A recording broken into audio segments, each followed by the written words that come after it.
Yeah, fine. Okay, so good morning, everybody. My name is Catalina Montoya.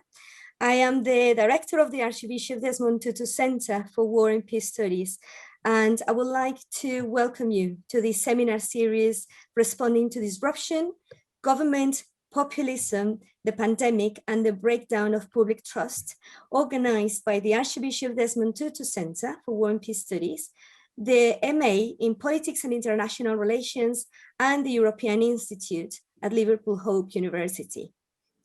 After a year of global pandemic, a United States election conducted in near dystopian circumstances, and for some, the existential challenge of Brexit to the EU and the UK, issues of public trust in the ability of governmental institutions to achieve effective policy solutions will seem inevitable. This has manifested in international relations as inconsistent Trump-led US foreign policies moved away from multilateralism and internationalism, as authoritarian and populist-style policies gained voter credence to compete with liberal democratic national political solutions, and as the pandemic stubbornly overcame well-intended but weak, confusing, and sometimes reluctant governmental health and economic policy responses. In the light of a more optimistic vaccine-led outland in this new year, what responses can be expected from international and national governments to re-establish trust in the efficacy of liberal and democratic politics? What lessons, if any, have been learned? In this program of Q&As, we have invited experts in the field to comment on pathways towards the reestablishment of public trust in a post-COVID, Brexit and Trump environment. The Archbishop Desmond Tutu Center for War and Peace Studies is proud to bring together academics and practitioners who work on issues related to peace, war, and conflict from a variety of perspectives. The center promotes the benefit of drawing on interdisciplinary approaches to shed light on the multidimensional challenges that are faced by militarism and deeply divided societies.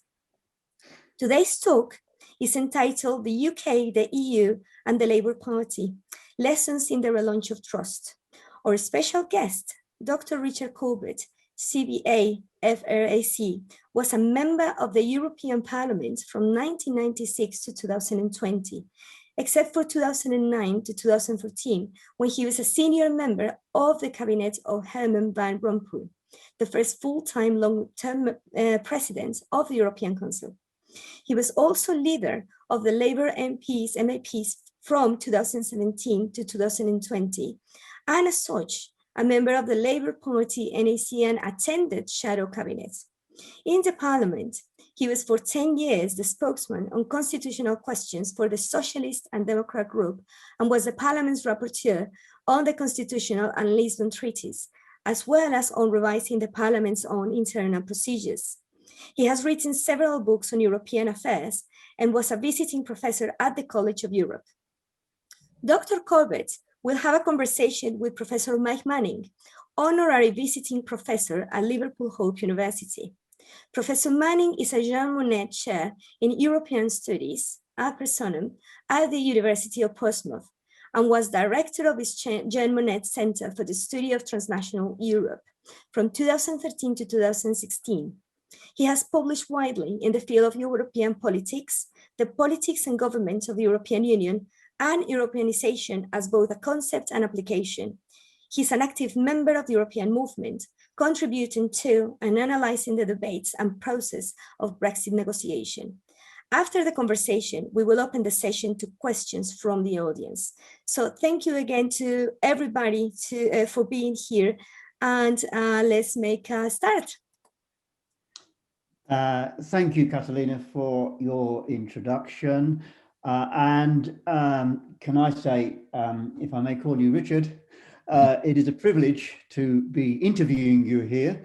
I don't want this to be a sort of this is your life interview, but it so happens that the way I think we agreed we would structure the interview, given that your experiences As a Bruxellois, as somebody who has experienced Brussels for a long, long time, is in really three elements.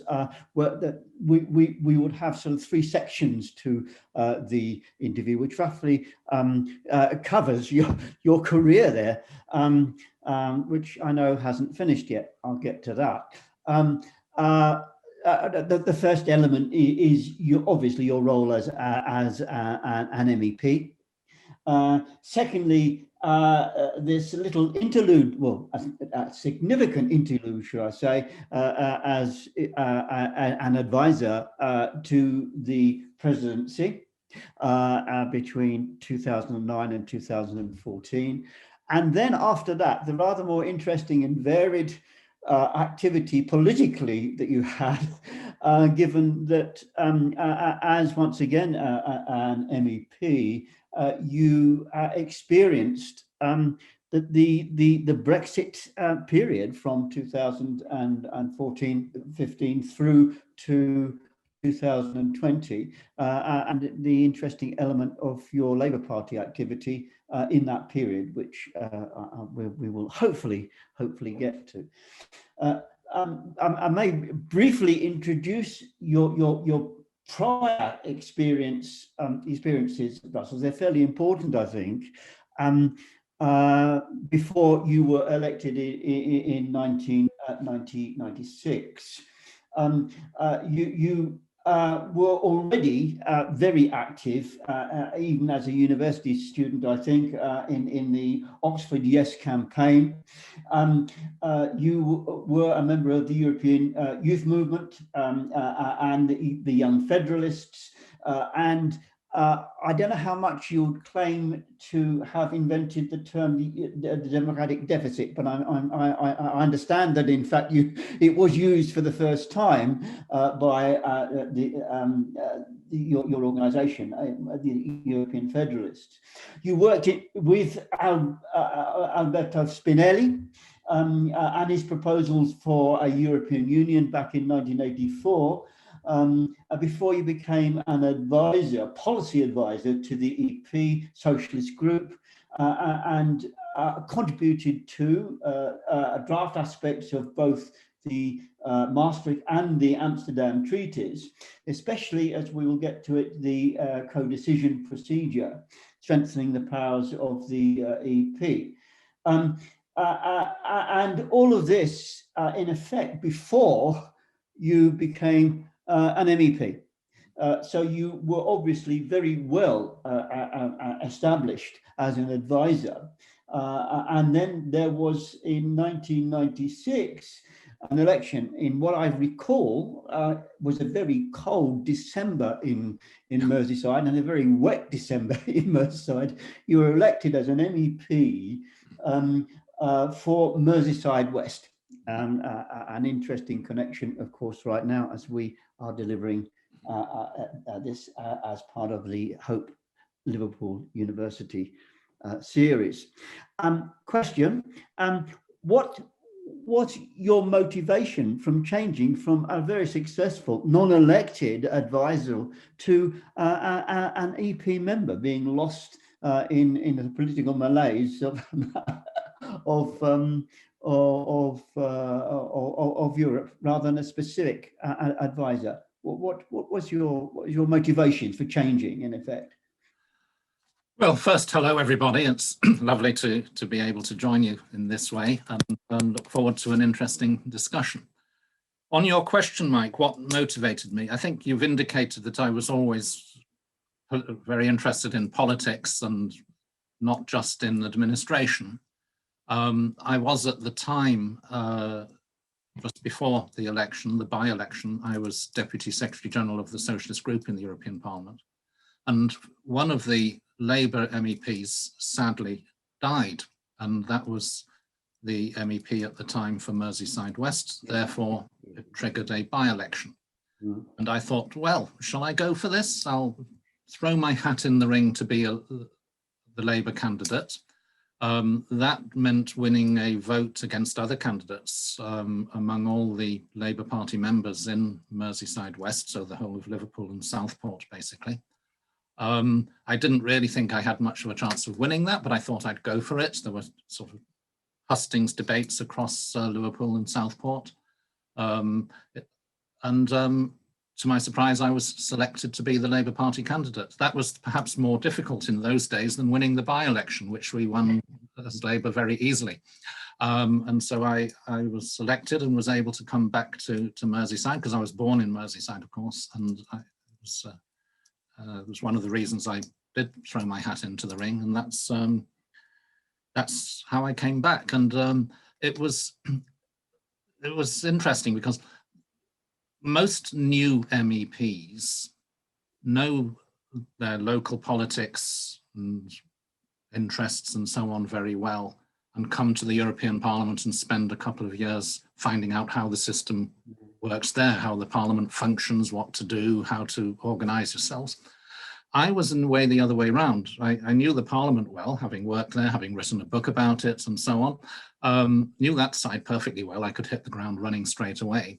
But what was most interesting for me was to come back and be engaged in the area, in talking to people, in dealing with the local governments, talking with different groups across Merseyside, coming, every Friday and every weekend I was spending going around doing meetings here and there, and getting to know the issues, the European related issues, especially, of course, in that constituency, which, and that was the great, that was wonderful. Mm-hmm.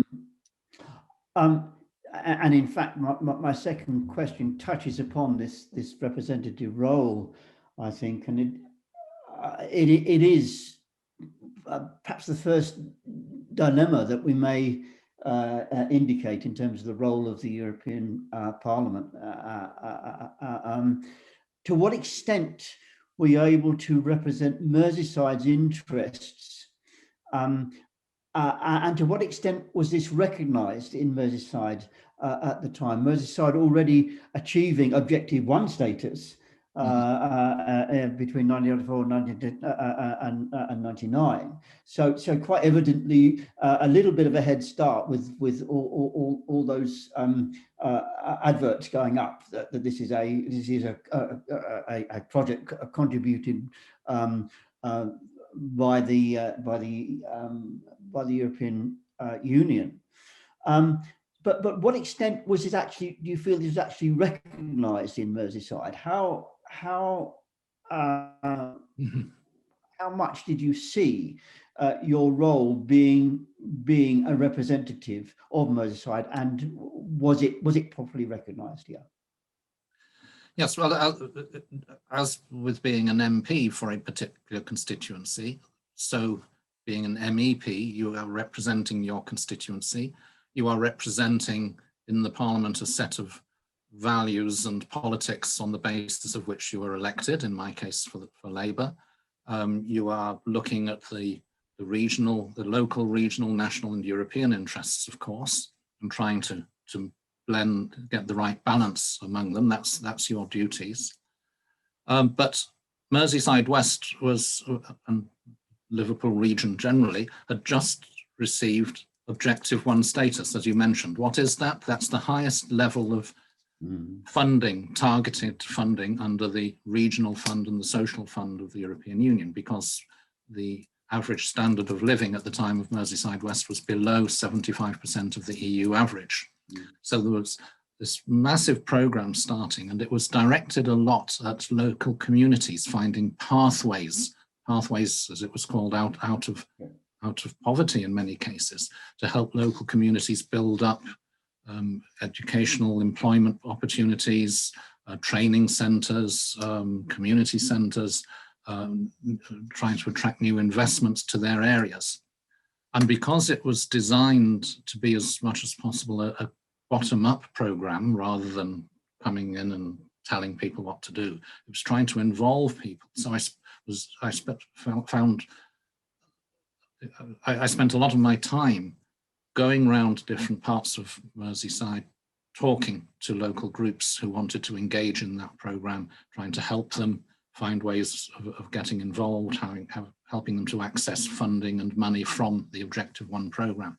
So that was a big part of what I did at that time. I mean, also you're of course involved in discussing ideas, I mean, any MEP will tell you that you do get representatives coming to see you locally, be it business interests, trade unions, NGOs of all kinds, talking either about how different bits of European legislation are affecting them, or talking about legislation in the pipeline and wanting to influence it. That tends mostly to be people already engaged enough to know about that. Ordinary people, the man or woman on what in London they call the Clapham omnibus, you know, ordinary citizens perhaps less so. You get people coming to your constituency office as individuals, quite often about European problems that are not strictly EU, but you can help as the MEP. You know, my brother worked for 3 years in Denmark and has moved home. He was supposed to have his social security contributions there refunded in the British system. There's a hold up. In the Danish ministry, can you help? I had a car crash in France in the summer. There's a problem with the, you know, etc. Can you help? And often you can, because you can make contacts through your colleagues in the European Parliament and help them. And then I was involved in early discussions, which came to fruition later, about the bid for Liverpool to become European City of Culture. And the process that eventually led, separate thing, to the construction of the arena next to Albert Dock, because Britain had just won the Eurovision Song Contest at that point, therefore was able to host the following year. Those were the days. Where better to hold it than Liverpool, of course, yeah. But there was no suitable venue for it. So I started a campaign saying Liverpool needs an arena. And some years later, I must say, it led to the arena being built. Well, that's a triumph. And perhaps we should be looking at getting a name for it, the Corbett Arena. Anyway, can I just follow that up a little bit more, because I think it sort of ties into this question of democratic deficit. How far were you appreciated for the work that you were doing compared with the Merseyside MEPs, who were very active people, many of them still around? How far do you feel that your role as an MEP was fully appreciated in this period? I think any MEP would tell you it was always difficult to get media coverage, though sometimes easier in local newspapers than in national ones. So for people to even notice what you were doing, let alone whether they appreciated it, that's the next level. Just to be noticed for what was happening, and for people to know that you were there and available to help and so on, was always a challenge. Sure. You couldn't really rely very much on the media, so going out and about was very important, seizing every opportunity to go and speak to groups, to universities, to schools, to community groups, to local sections of the Labour Party, all that. Sure. I seized every opportunity I could. Sure. Okay, well, you were MEP until 1999 in Merseyside West, and then you moved to represent Yorkshire and Humberside in 1999. As I say in my question, was there any particular reason why you left the pool of life for the House of York? Why did you leave us, Richard? Yeah. Well, yes, it was very painful at first. In 1999, the UK switched from having single-member constituencies for European elections to having proportional representation in regions. There were many reasons for that switch. The UK was the only member state not to use one or another form of proportional representation for the European elections, which created all kinds of distortions in the European Parliament. So anyway, it's a whole debate in itself. The UK decided to switch. And then the problem was in the Northwest, this is a Labour Party problem. The Northwest, Labour had all 10 seats under first past the post. With proportional representation, you were going to get 5, we hoped. In the end, it turned out to be 4. So you had 10 MEPs chasing 4 seats, 4 electable seats, because you put up a team of candidates in a ranking order. If you win 2 seats, the top 2 get it. If you win 5, the top 5 get it on that list. But clearly, if you're at the bottom of the list, you don't have much chance of winning a seat. So there were 10 of us, only 1 was due to retire. So effectively, 9 of us were chasing the top 3 or 4 seats. To make matters worse, uniquely in the country, all 10 were men. And you can't put up a team of candidates on a list without a woman in an electoral place, of course. So in effect, those 9 members were chasing 3 seats. Yeah. Effectively. Yeah. So what did the party do to save more than 3 of us? They agreed to export some members to other regions with which they were deemed to have connections. And I was given a free transfer across the Pennines about the same time as Robbie Fowler. Remember when he left Liverpool to go to Liverpool? Yes. On the ground that my doctorate was from the University of Hull. So obviously I knew everything about it. Sure. Sure. At that time I was not very happy about it, but I preferred that to not having a chance of being elected at all. Oh, absolutely, yes. And I was the new one after all in the Northwest. But in Yorkshire, there were some vacancies, as it were. But then, of course, I had to start from scratch. Nobody in Yorkshire, not even in the Labour Party, knew me. I came in this, for this one election only, the Labour Party selected its candidates via a panel of the National Executive Committee and regional boards of the Labour Party. But as far as most people in Yorkshire were concerned, most Labour Party members, some of whom had hoped to become candidates, I was parachuted in from outside. So I had to build up from scratch my contacts, my credibility, my knowledge of the area. And I had 4 years to do it before the Labour Party chose its candidates again for the next election, this time by a vote of all party members in the whole of Yorkshire and the whole region. So that was a challenge, but when that vote came 4 years later, I'm proud to say I got the best result in the country. Yes. In that internal election. So from 1999 to 2009, you were the MEP for Leeds and Yorkshire. Yorkshire and Humber, yeah. Yorkshire and Humber, sorry, yeah. And it seems to me that your overriding interest, in fact, in the whole of your career, has been the enhancing of the role of the European Parliament as a key institution. I would put it slightly differently. I'd say democratizing the European Union. I was about to say to you, what were your motivations for wanting to enhance the role? And then democratization, quite obviously, but why particularly did you feel that this was the role for? Because there are other ways of actually democratizing, quite obviously. But the reform of the EP leading to the democratization of the EU as such. That's quite a tall order. So why do you think this was the way forward as a strategy for democratization? Well, basically, I thought the EU was a good thing, but it had defects.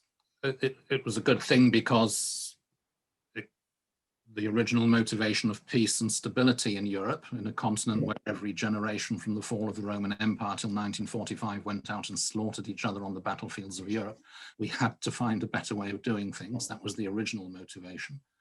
On top of that, it's the simple management of our interdependence, because whether we like it or not, we're a group of neighboring countries that are highly interdependent, economically, environmentally, in all kinds of ways. And you need a structure to manage that interdependence. So fine. But the problem with the EU originally was, in my opinion, that it was not very democratic, frankly, to put it very simply.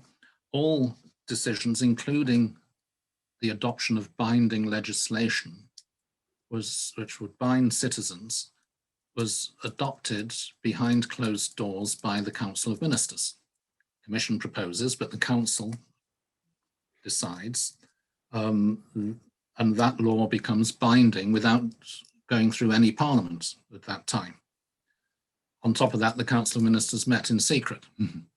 Yes. So I was keen to try and make it more democratic, and this was a long-term campaign. It went forward in steps. Some of those steps were changes to the treaties in the Single European Act, the Amsterdam Treaty, the Nice Treaty, the Lisbon Treaty. Some of it was done without needing treaty change. There are things you can do within the treaties. But over time, the Union was transformed from what I described earlier to a very different situation where the Council now it's not just about the European Parliament's powers. The Council now has to meet in public, or at least when it legislates, you have to publish the results of who has voted each way, so national parliaments can see what their ministers voted for, which is very important. Second, also to prove it's not just about the European Parliament, all legislative proposals are sent first to national parliaments, who are given a period to examine that proposal before the Council is allowed to meet to deliberate on them. So national parliaments can shape the position of their minister before he or she goes to Brussels, rather than hear about it afterwards. And many countries, the Nordics especially, and the Baltic countries have got quite good procedures on that. Any minister going to Brussels next week has to go to this week before their relevant parliamentary committee, say, this is what's on the table, this is the position I propose to take, and they discuss it, and they more or less mandate the minister ahead of the meeting, rather than hear about it afterwards, which is what sadly happened in the UK, because the House of Commons never got to grips with this system. But of course, a central part as well was, in my view, the empowerment of the European Parliament. Why elect a parliament at European level if all it could do was give advice, which is what the original situation was at the time of the first elections in 1979. On legislation, it would give its opinion on a Commission proposal, and then the Council would go in a black box in the Council, and the Council would decide, and that would be it. What's the point?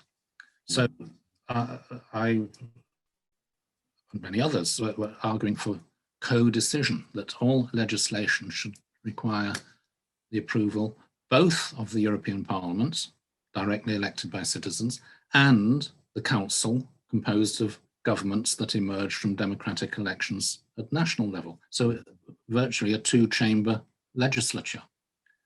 And over time, that has happened. Nowadays, almost all EU legislation requires the approval of the European Parliament, which is as it should be. The budget needs the approval of the European Parliament. The multi-annual financial framework requires the approval of the European Parliament. The appointment of the Commission requires a vote of confidence from the European Parliament. The election of the President of the Commission is by the European Parliament on a proposal of the European Council. The ratification of international agreements and treaties entered into by the EU, like 2 days ago, the Trade and Cooperation Agreement with Britain, requires the approval of the European Parliament. Now, all that took years to achieve, as I said, step by step, but it has over time resulted in the EU becoming much more transparent and much more democratic, in that you have these extra democratic safeguards, the double safeguard of the elected representatives directly elected in the European Parliament and the indirectly elected government's ministers, sorry, in the Council of Ministers. Sure. Thank you. And in fact, you've more than answered a couple of my questions in that explanation. Of course, you were the rapporteur for the in 2009 for the special working group on parliamentary reform, I think, and therefore a lot of what you what your working group decided came through in terms of the final report, which was included as part of the Lisbon Treaty, I think. So a lot of what you said is down to a lot of work that you and others actually wanted.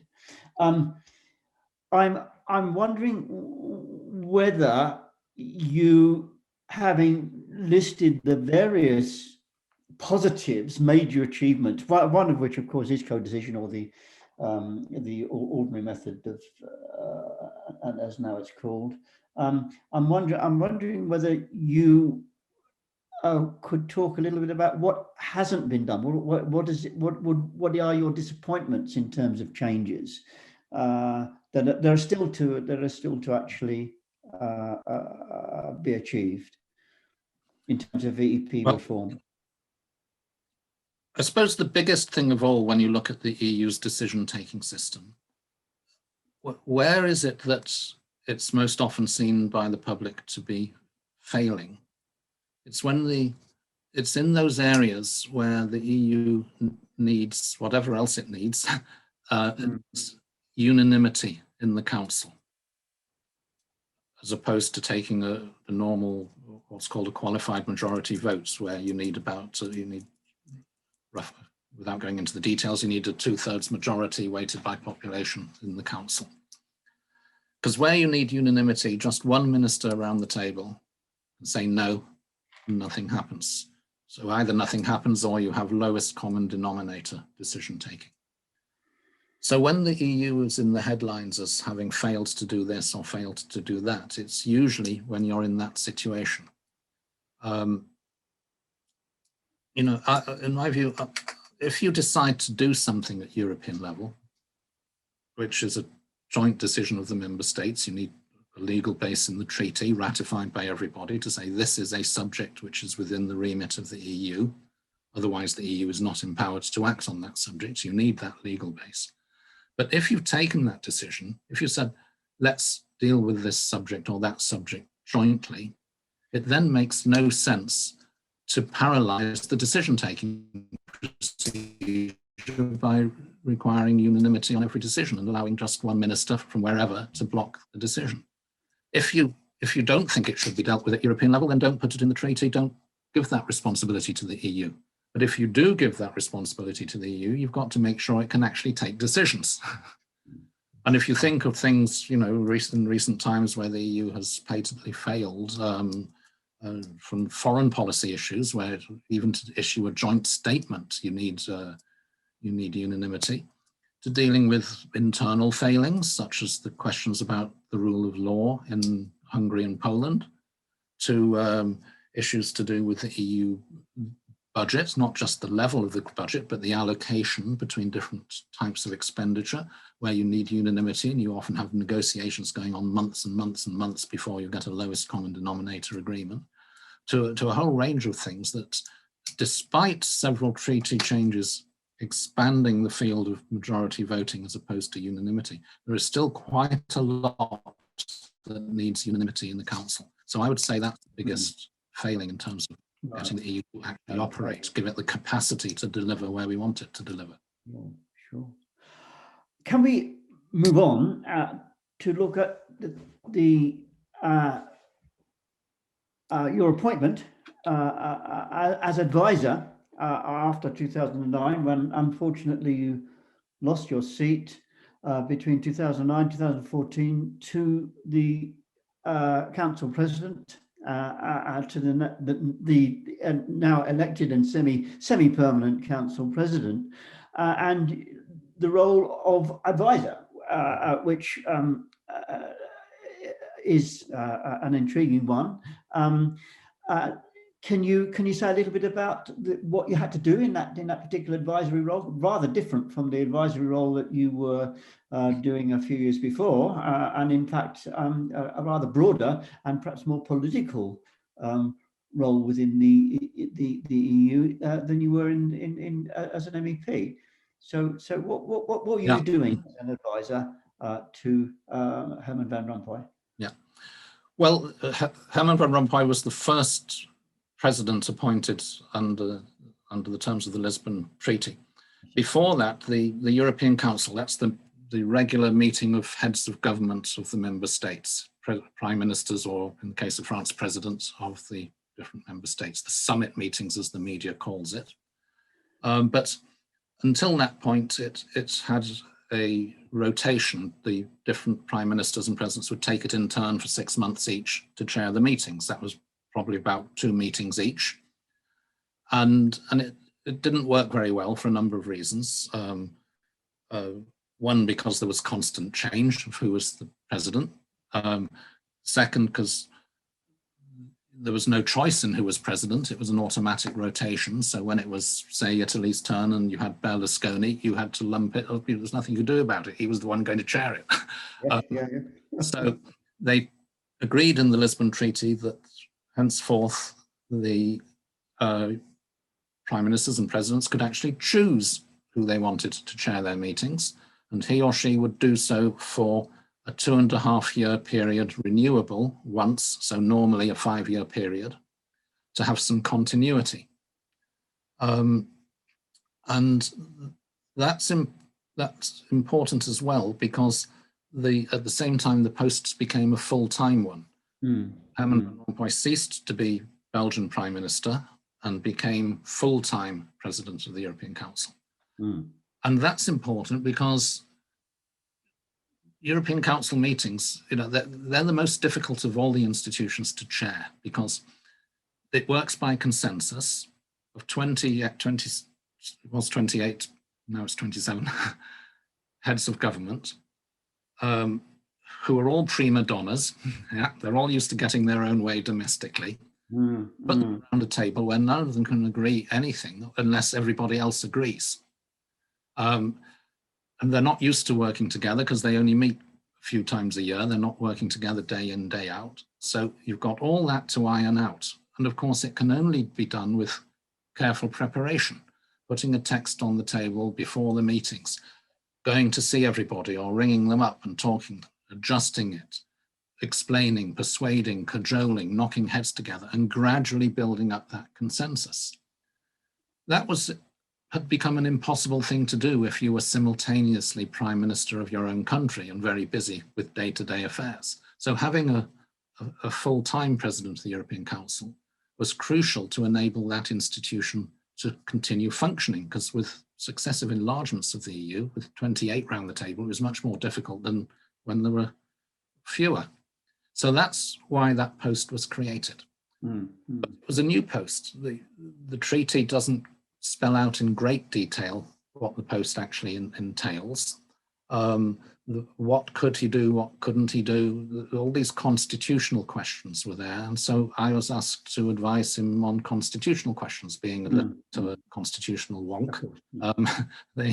I was flattered to be approached.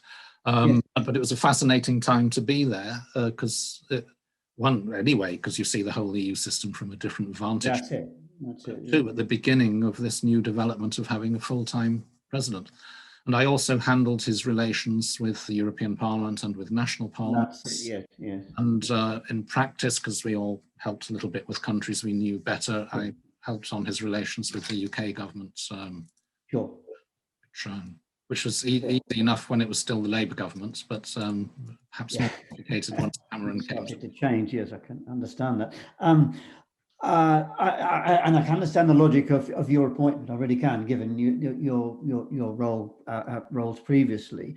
But how far, and perhaps a brief answer to this one, how far really were these sort of strategic and the in the case of the presidency with some sort of strategic view to take on over a 2.5 year period. How far was that, and how far was your role as an interinstitutional advisor taken over by, you joined at the wrong time, the Euro crisis and the financial crisis, and was the role of the presidency really one of crisis management rather than actually dealing with some of the sort of broader issues of and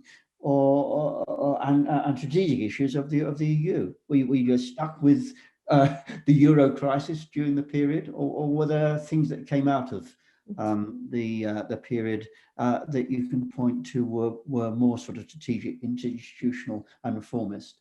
Mm-hmm. And if that's okay, before Richard answers the question, afterwards, can we allow some minutes as well for some questions that have come from the audience as well? Yeah, sure. Yes, certainly. Yes, yeah. Absolutely. Very happy to do that. So I'll try and give faster answers than I have so far. Yes, the international financial crisis and its implications for the euro, especially, and within the Eurozone for certain countries who had unsustainable levels of debt or were finding it difficult to issue new debt and get finance when it was needed. That did dominate the Van Rompuy period. It wasn't, of course, the only thing he dealt with. And sometimes suddenly external events like the Libya crisis would over European Council meetings. Yes. The European Council, under the treaties, it's supposed to be the strategic body that defines the priorities of the EU. Some academics have described it as a collective head of state in a semi-presidential system, like in France, where the president plays a key role, but there's a government that does day-to-day management and the bicameral legislature. So in France, the president deals with big key strategic issues, but you've got a government that manages day-to-day things. In the EU, you can say the Commission is the day-to-day executive. The Parliament and the Council, the ordinary Council of Ministers, are the co-legislature. But the European Council is like a collective head of state of the EU and deals with strategic issues. Now, there's one advantage and one disadvantage of dealing with a subject at the level of the European Council within the EU. The advantage is that if you get consensus around the table of the chief honchos of every country, whatever is agreed has enough political momentum to be taken forward without too many problems necessarily afterwards. The difficulty is precisely that it needs unanimity, it needs consensus of busy people doing other things who only meet periodically. So its capacity to deal with a large number of issues effectively is limited.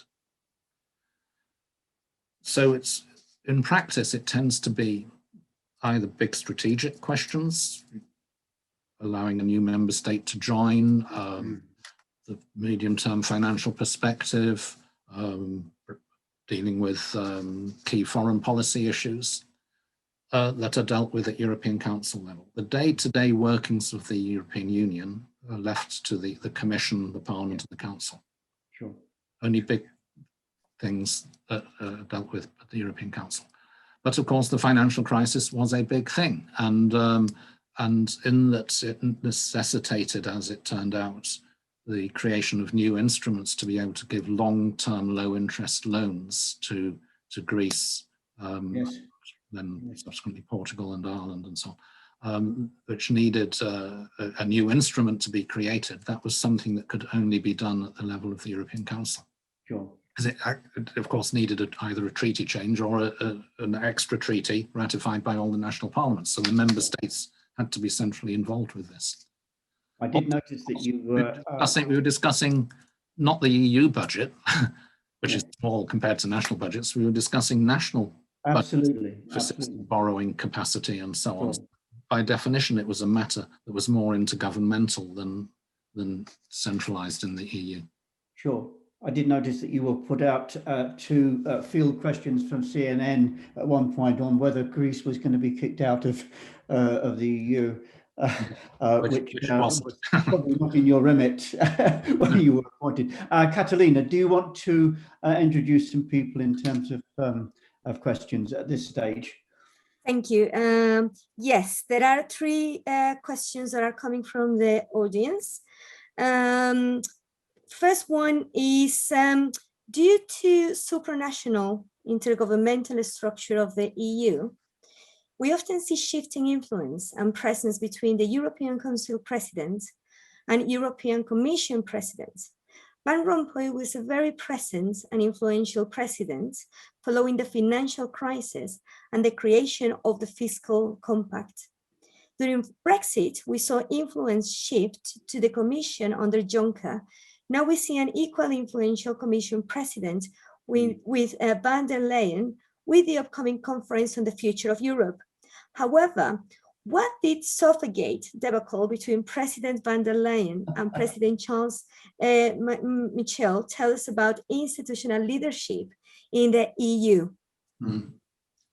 Yes, very good question, if I may say so. And whereas Brussels insiders tend to understand more or less the difference between the President of the Commission and the President of the European Council, I think indeed it's a big challenge for if you're not an insider to understand the different roles between presiding an institution, the Commission, that has the right of initiative to propose new policies and propose new legislation, and the chairmanship of a body, the European Council, which is supposed to lay down the strategic priorities of the EU. It's not self-evident.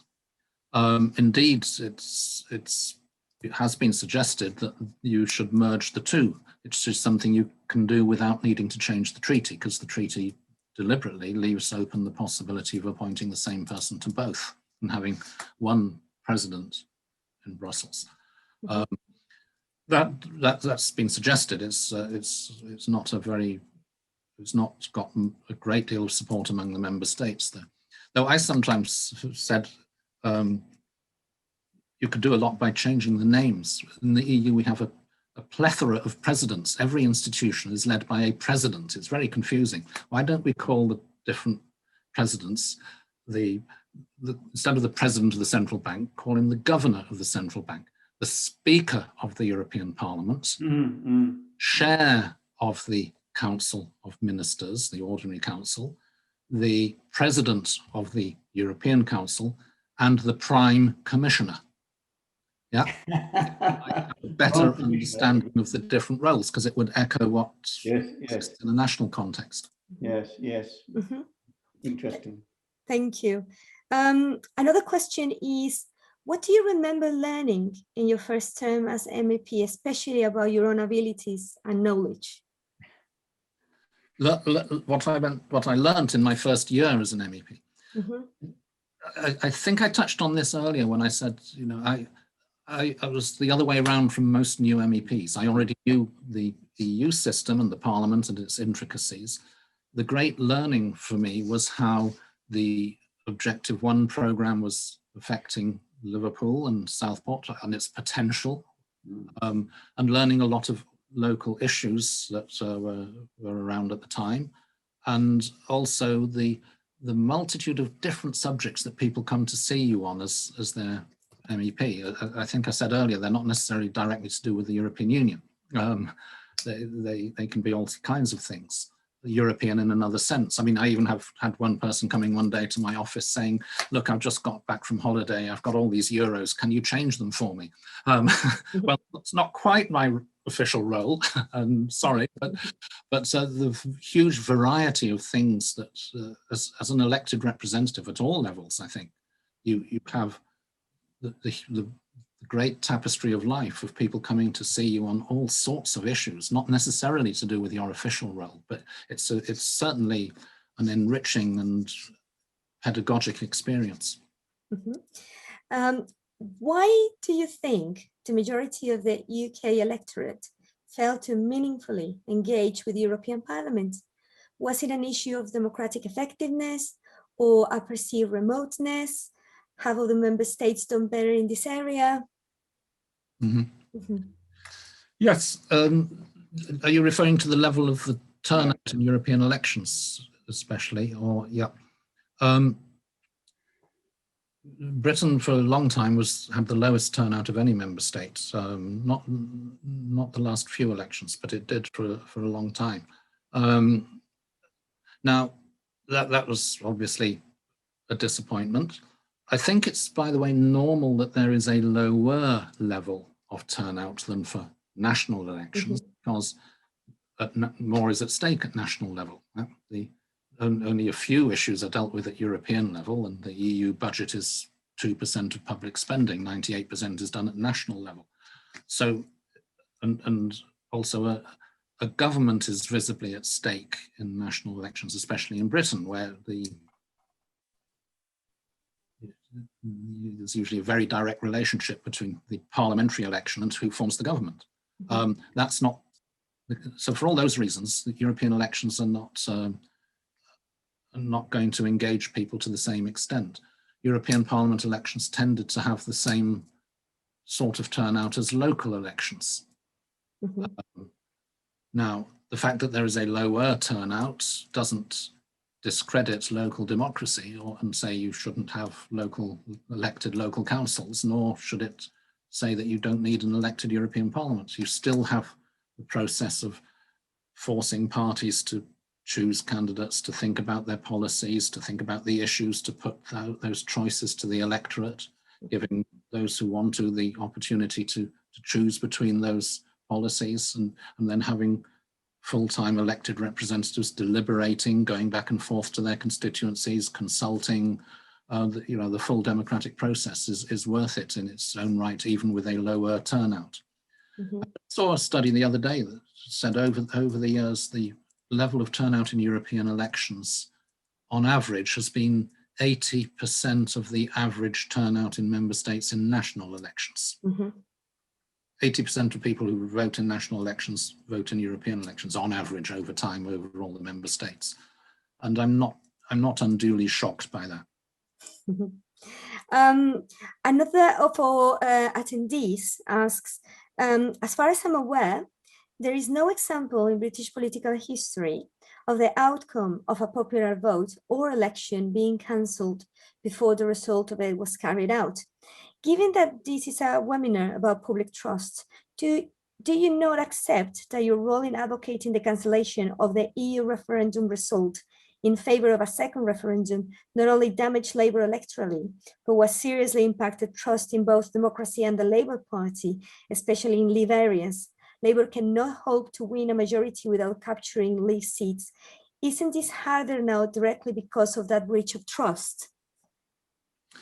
No, breach of trust was the other way around, in not having a referendum on the actual outcome of the Brexit negotiations and the withdrawal agreements, so that people could actually vote on the outcome once they could actually see it black on white, exactly what it entailed.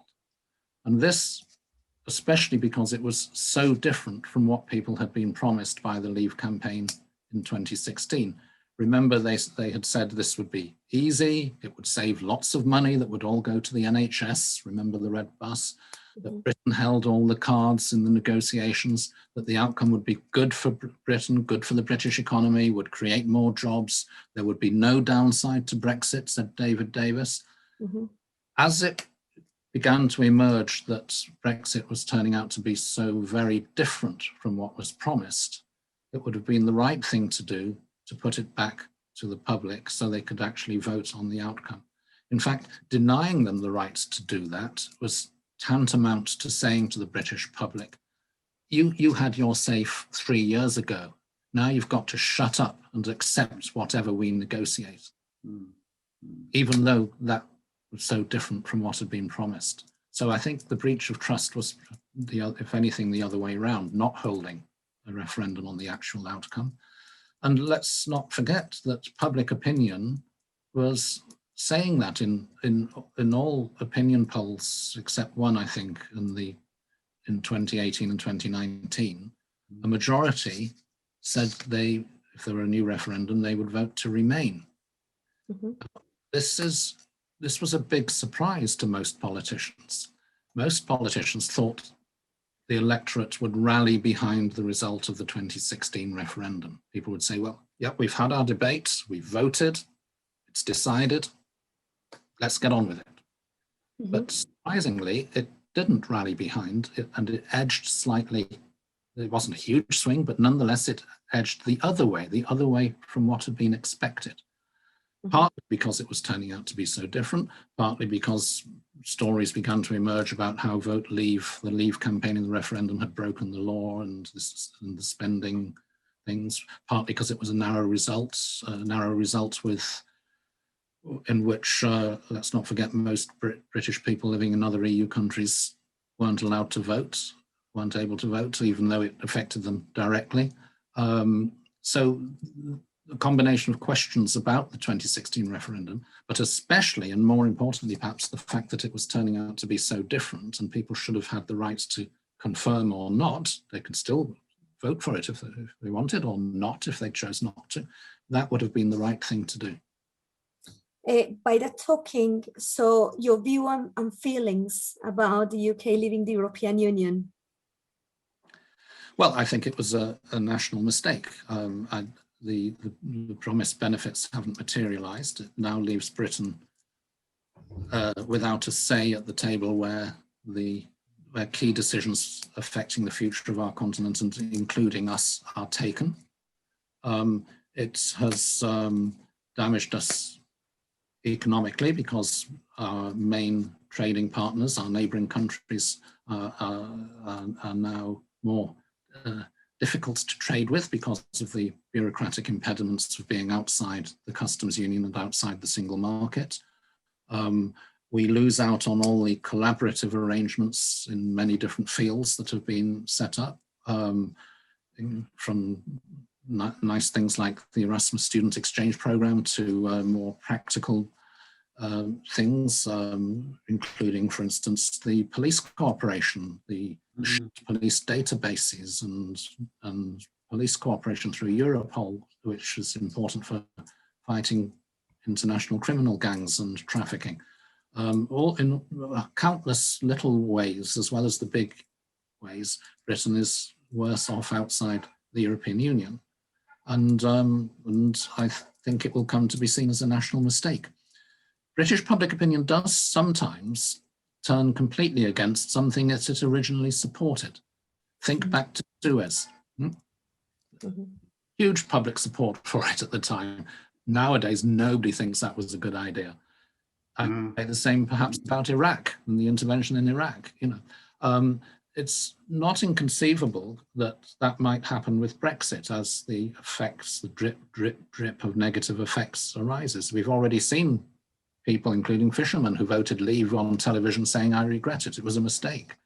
And opinion polls, except for one recently, but most of them are saying it by a narrow majority that it was a mistake to leave. If that grows, then the appetite for at the very least rectifying some of the damage, maybe rejoining Erasmus, maybe having a closer relationship with the single market, if not actually one day coming to rejoin the European Union, but at least rectifying some of the damage, there will be public support for that. There are three more questions here. I'm wondering about your time.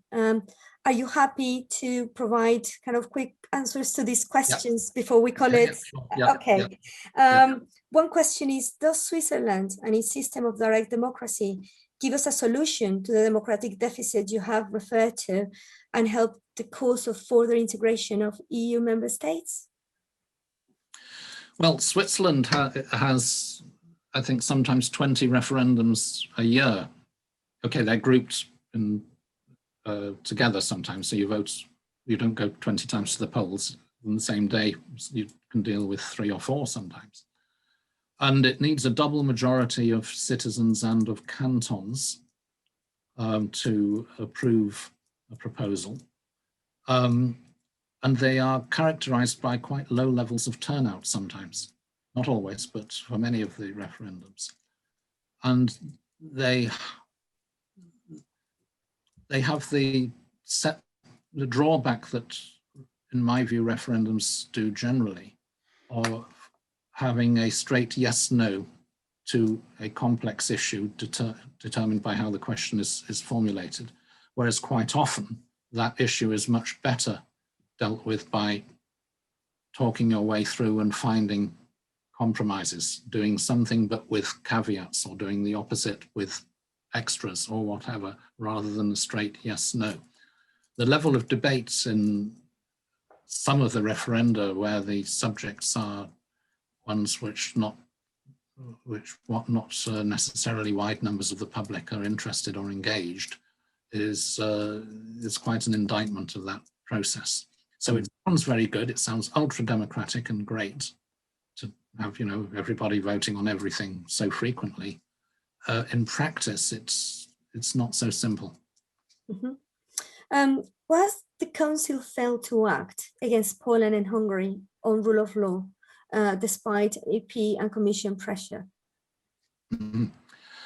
Well, at least some action has been taken, because there's now what's called rule of law conditionality on funding under this new generation EU fund that's been set up, where the EU has this big new development. The EU, the first time, can issue sovereign bonds on international markets to borrow, to lend the money on to help the post-COVID recovery in member states.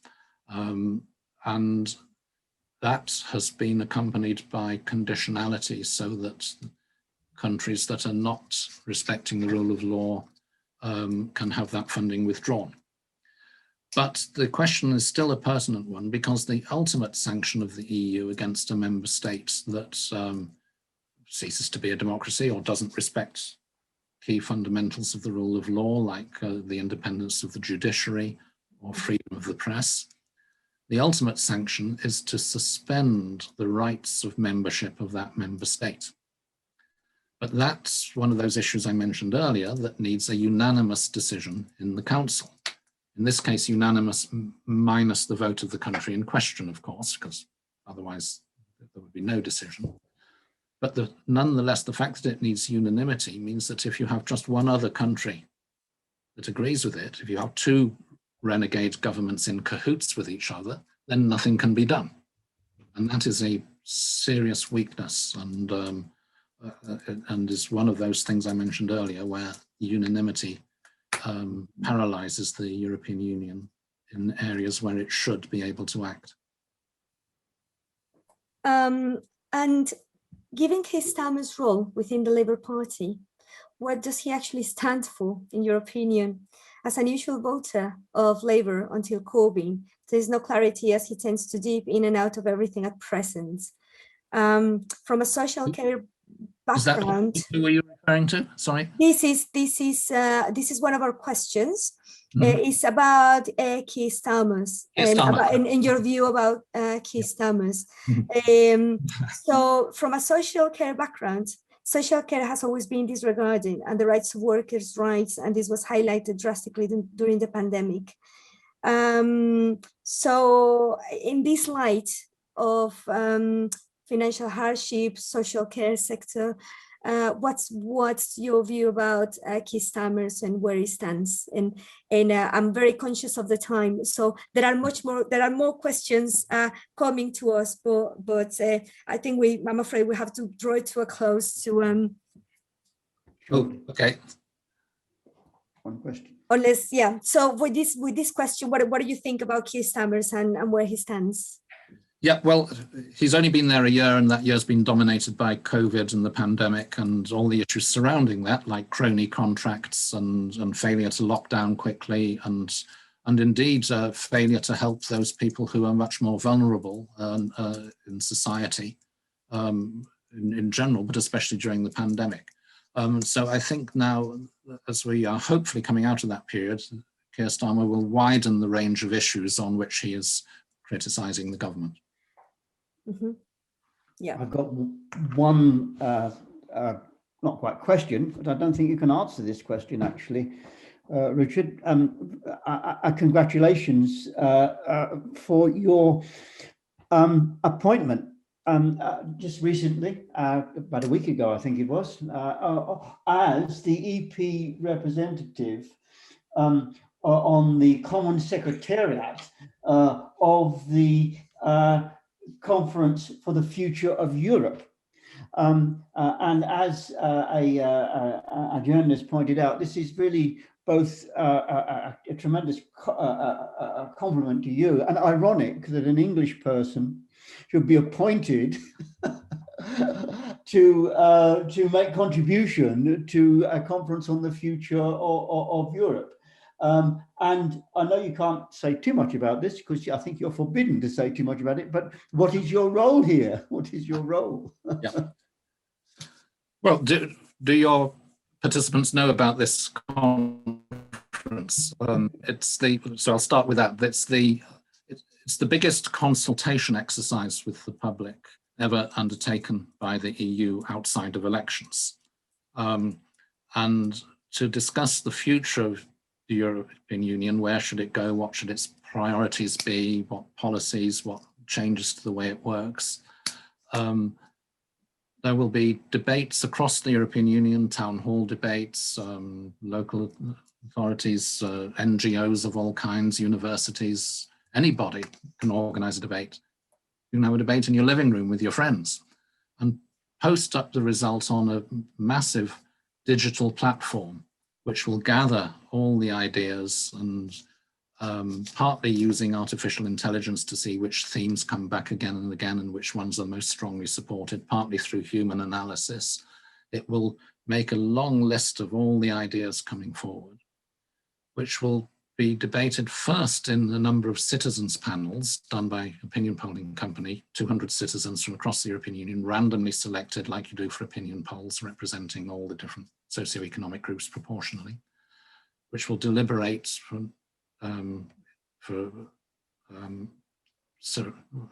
three or four times each for a week and come up with a set of recommendations. Then there will also be a conference plenary with 4 representatives from each national parliament, an equal number of MEPs from the European Parliament, representatives from the regions and cities, and the 2 sides of industry and NGOs. So massive thing. So it's the biggest consultation exercise ever undertaken. It's potentially, if it goes well, going to distill a set of priorities for the future, changes that are needed and widely supported for the EU. It also has risks, the risk of a cacophony with no agreement, and perhaps the bigger risk that if it does agree, that what it recommends is not then followed up by the EU institutions or by member states. But it does have enormous potential. Now it's managed by an executive board, which is 3 representatives each from the Parliament, the Commission and the Council.